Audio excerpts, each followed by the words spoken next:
ఎన్నాళ్ళకి అమ్మాయి గారు ఆయిల్ రాయించుకుంటున్నారు. నేను కష్టపడి హెయిర్ ఆయిల్ తయారు చేసిందే తన కోసం, కానీ తనకున్న మైగ్రేన్ వల్ల వాసన పడట్లేదనే సాకుతో దాన్ని ముట్టుకోవడమే మానేసింది. తనకు మామూలుగానే జుట్టు ఊడిపోతూ వస్తుంది. అందులోనూ ఇప్పుడు ట్రీట్మెంట్ కి ఎక్కువ వాడే మెడిసిన్స్ వల్ల కూడా బాగా జుట్టు ఊడిపోయింది. ఇప్పుడు చాలా మంది ఆయుర్వేద గురువు గారులతో జర్నీ చేసిన నాకు సహజ సిద్ధమైన పోషకాలు కలిగిన ఆయిల్ వాడిపించి తద్వారా తన జుట్టుకి బలం చేకూర్చాలనేది నా కోరిక.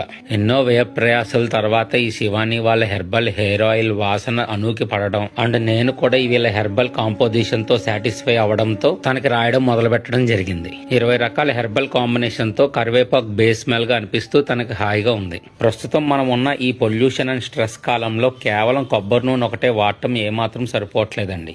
ఈ ఆయిల్ తయారు చేయడానికి ఒక ప్రామాణికం ఉంది అండ్ ఆయిల్ సర్టిఫికేషన్ కూడా పొంది ఉంది. ఎవరైనా మంచిగా డైలీ హెయిర్ ఆయిల్ వాడాలనుకునే వాళ్ళకి ఇది పర్ఫెక్ట్ గా సూట్ అవుతుంది. దీన్ని కొనాలంటే ఇది అమెజాన్ వెబ్సైట్ లో దొరుకుతుందండి. అక్కడ ఆర్డర్ పెట్టుకోవచ్చు మీరు.